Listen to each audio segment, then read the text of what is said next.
10.7. How can I ensure that ethics and integrity aren't just values listed on a sheet of paper? You need to consider values like ethics and integrity like goals critical to your organization's success. More important, you need to translate those values into behaviors, your own and those of your employees. This makes them more than words strung together, particularly if you incorporate the behaviors tied to the values into performance evaluations. Since your employees won't practice any of your company's values if they don't know why they are critical to their company's competitive advantage, you need to make that clear to them. Further, there need to be positive consequences for employees who pursue the values. Those employees who practice the behaviors that support the corporate values need acknowledgement. If possible, promotions, raises, and bonuses should be tied to the practice of values. Here are some specific steps you can take. Emphasize and discuss ethics on a continuing basis. Consider ethics and integrity during planning. Identify areas that are conducive to unethical practices. Encourage reporting of unethical activity. Tell me more. Those who fail to practice the values set, executives, managers, and employees alike, should not be rewarded. All the effort in communicating the values will mean little if in real terms they have negligible influence on how the organization behaves. After all, behavior doesn't change if employees don't see a benefit, a payoff. Don't forget to role model the values your organization has set. Your employees won't support the values you promulgate if they don't see you doing so.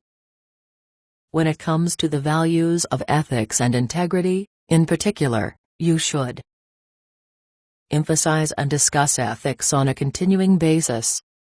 Guidelines for solving ethical problems contained in the Ethics Code can be helpful, but including specific rules and regulations to meet every situation is impossible.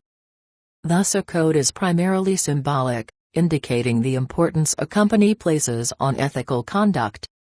To maximize symbolism of the Ethics Code, it should be displayed prominently on desks and walls. But even more important, it should be discussed and analyzed on a continuing basis. Whenever questions and decisions concerning finances, quality, safety, and production are discussed, ethical considerations must be included. Consider ethics and integrity during planning.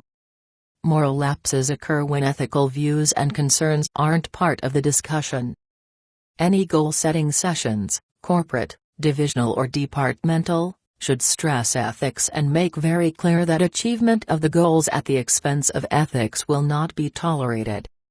Further, efforts to achieve goals should be monitored to ensure that there are no ethical corners cut to reach the goals set. Be available to staff so they know they can discuss problems that arise without fear of reprisal, and they aren't tempted to do wrong. Identify areas that are conducive to unethical practices. We've seen recent examples. But there are other areas in which unethical activities could happen: customer communications, safety, performance assessments and terminations, to name a few. What about your organization? Encourage reporting of unethical activity. If the report is proven true, then prompt action should be taken and the misconduct should be publicized for all to see. Little or no action sends a message to others that you really don't take ethical conduct seriously, despite a well-written code of ethics. If an allegation is found to be overblown or a simple misunderstanding, the conclusion must be discussed with the individual who reported the perceived wrongdoing.